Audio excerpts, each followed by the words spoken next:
Assalamualaikum warahmatullahi wabarakatuh. Shalom, Om Swastiastu, Namo Buddhaya, salam sejahtera untuk kita semua. Halo semuanya, perkenalkan saya Haifan Astaina, saya dari Fakultas Hukum Universitas Jambi dengan NIM B1A1250019. Di sini saya akan menjelaskan sedikit materi tentang suksesi negara dalam hukum internasional.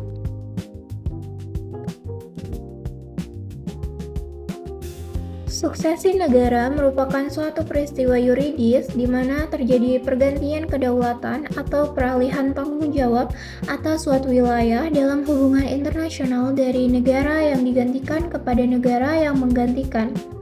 Nah, perbedaan dengan suksesi pemerintahan, suksesi negara harus dibedakan dari suksesi pemerintahan yang hanya merupakan persoalan domestik atau dalam negeri suatu negara.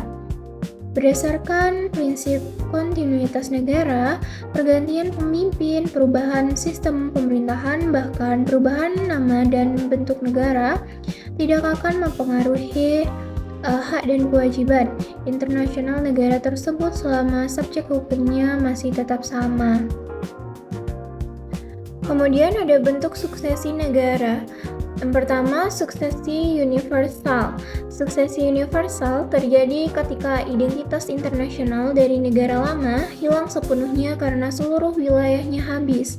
Hal ini dapat terjadi melalui aneksasi, seperti hilangnya Korea tahun 1910 oleh Jepang, kemudian pecahnya suatu negara menjadi beberapa negara baru seperti Kolombia tahun 1832, kemudian wilayahnya habis terbagi-bagi dengan negara lain seperti Polandia tahun 1975, atau beberapa negara kecil yang meleburkan diri menjadi satu negara besar. Kemudian ada suksesi parsial, di mana suksesi parsial terjadi ketika negara lama masih tetap eksis, namun kehilangan sebagian wilayahnya karena memisahkan diri menjadi negara merdeka yang baru atau bergabung dengan negara lain. Contohnya adalah lepasnya Timur Timur dari wilayah Negara Kesatuan Republik Indonesia untuk membentuk negara baru bernama Timur Leste pada tahun 1999, di mana Indonesia sebagai negara predesesor tetap berdiri.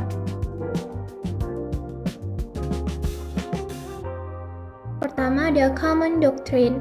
Teori ini menyatakan bahwa ketika suksesi negara terjadi, seluruh hak dan kewajiban yang dimiliki oleh negara lama secara otomatis beralih sepenuhnya kepada negara baru tanpa terkecuali.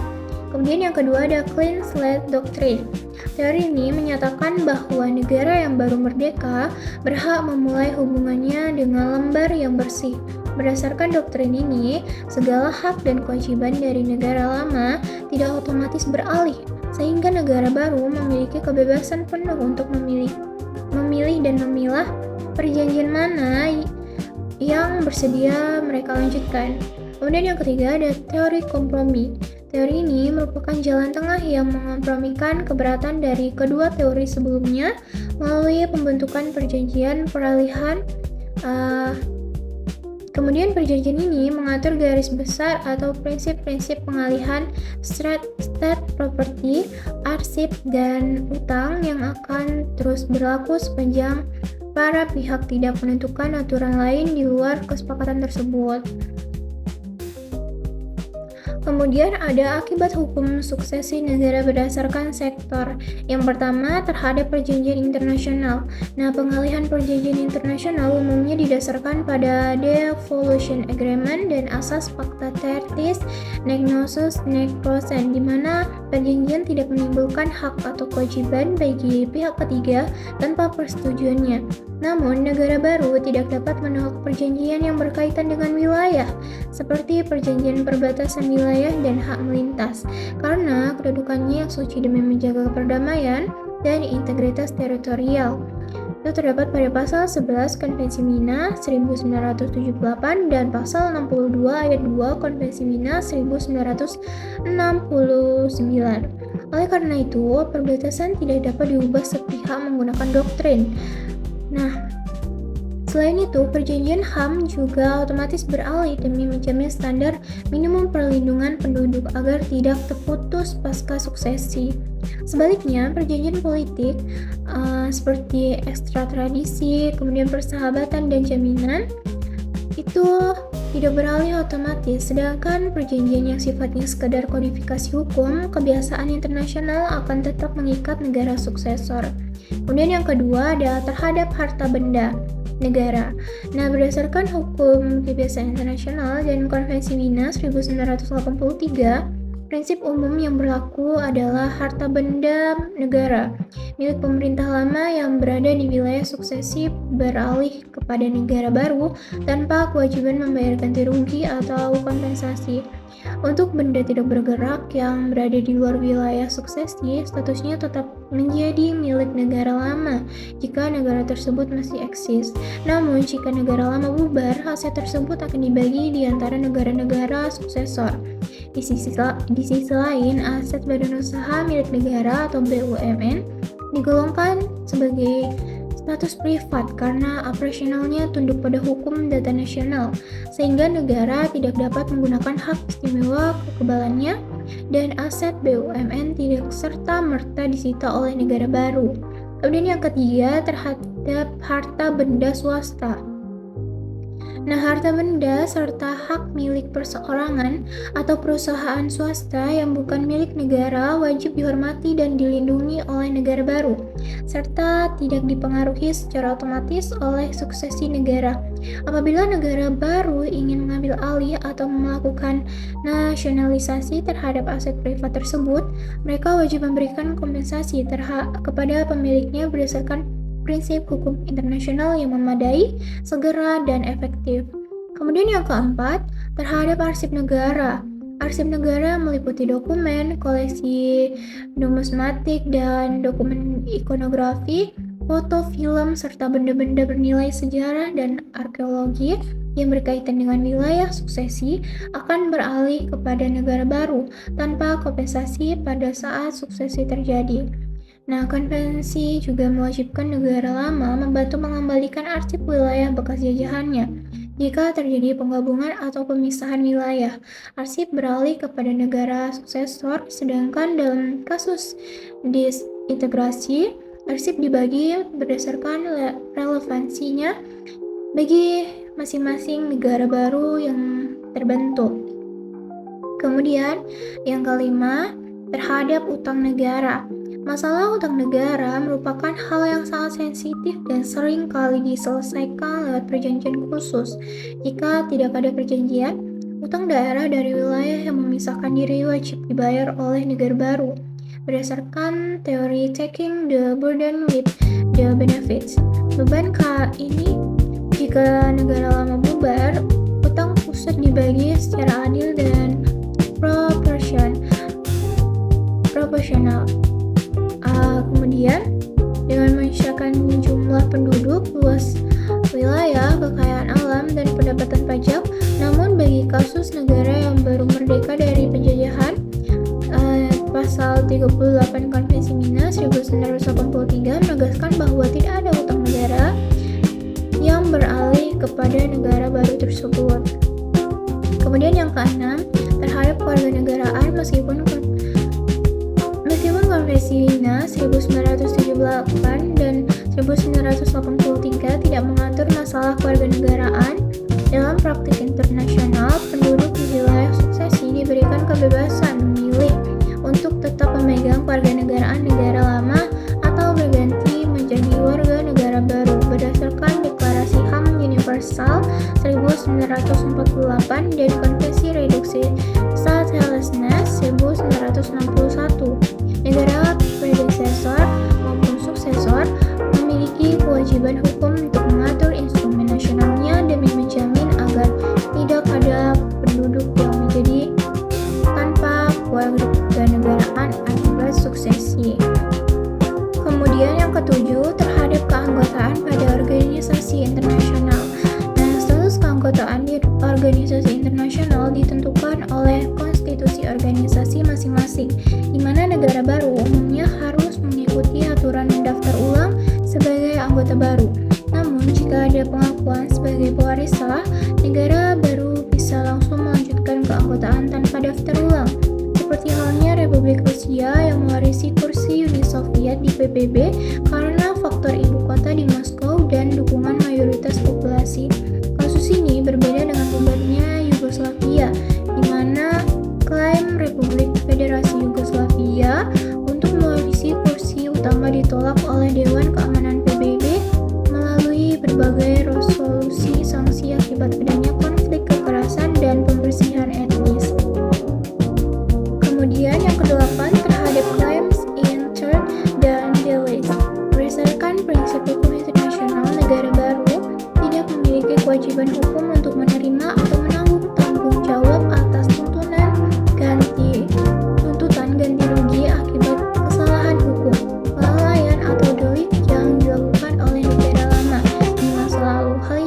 berawal dari kesalahan seperti yang diputuskan dalam kasus terkenal Robert Abron dan Hawaiian Claims, di mana pengadilan menyatakan negara yang memperoleh wilayah baru tidak wajib memperbaiki kesalahan yang dilakukan pemerintah terdahulu.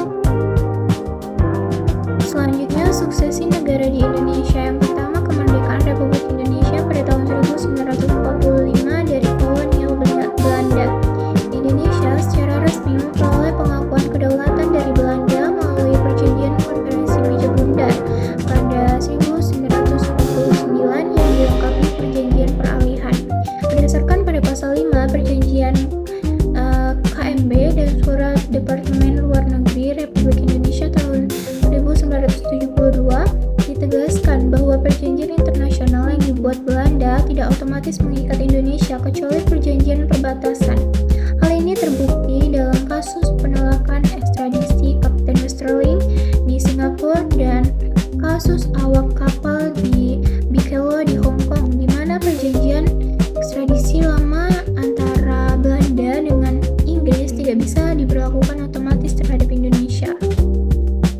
Kemudian, kembalinya Irian Barat pada tahun 1963. Peristiwa suksesi kedua di Indonesia terjadi pada tahun 1963 melalui diserahkannya wilayah Irian Barat oleh Belanda kepada Indonesia.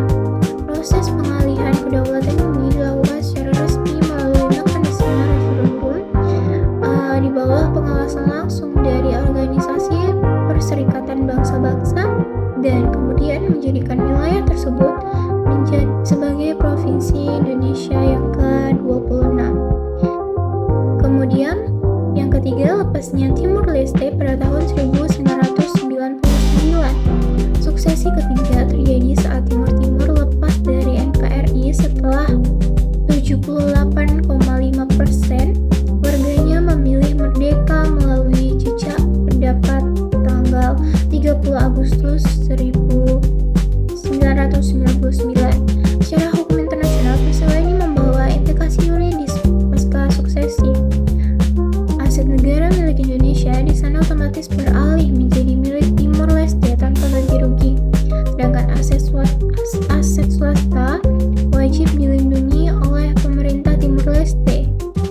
Dalam hal perjanjian, 3 perjanjian perbatasan laut dan celah timur yang dibuat Indonesia dengan Australia otomatis beralih mengikat Timur Leste karena sifatnya sebagai dispositif treaty.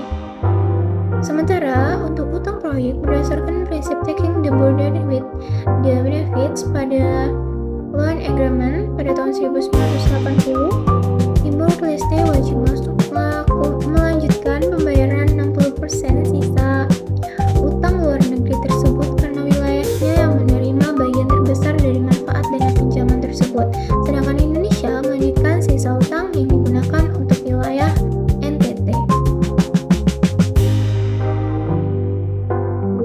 Itulah materi singkat yang dapat saya sampaikan tentang suksesi negara dalam hukum internasional. Saya mohon maaf jika terjadi salah kata dalam penyampaian materi. Saya akhiri. Wassalamualaikum warahmatullahi wabarakatuh.